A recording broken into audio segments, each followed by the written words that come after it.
तुम्ही हिंदुत्वाचे विचार सोडले म्हणून घरकाना घाटका झाले, घरकाना घाटका, इधर कभी नाही उधर कभी नाही. आणि म्हणून परब साहेब तुमचा इतिहास मला माहित आहे. मला बोलायला लावू नका, मला बोलायला लावू नका. मी बोलत नाही, मी कधीही कमरेच्या खाली वार करत नाही. मला सगळं माहित आहे, अंडी पिल्ली सगळी माहित आहे. कोण कुठे गेला, कशाला गेला हेही मला माहित आहे. हा एकनाथ शिंदे ज्यांनी केलं खुलेआम केलं, खुलेआम.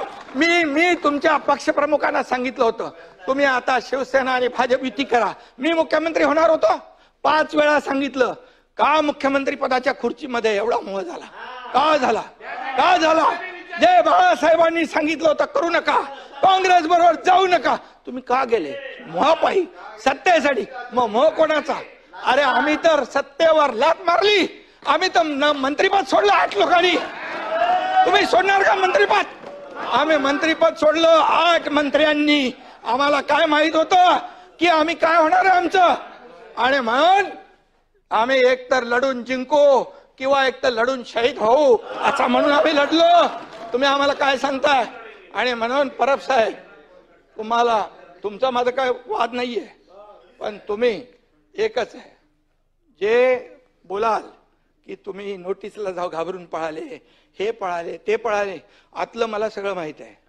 कुणाची नोटीस थांबवायला काय काय केलं सगळं मला माहित आहे. त्याच्यावर तुम्ही जाऊ नका. तुम्ही फक्त बघा,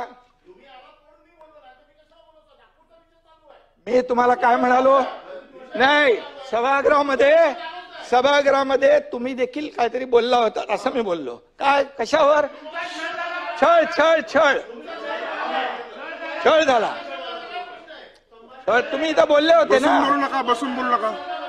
संभाजीराजे, संभाजीराजे, मी काँग्रेस प्रदेशाध्यक्ष आणि देवेंद्र फडणवीसांच्या बद्दल बोललो की त्यांनी म्हणाले की औरंगजेबासारखा क्रूर प्रशासक मुख्यमंत्री आहेत.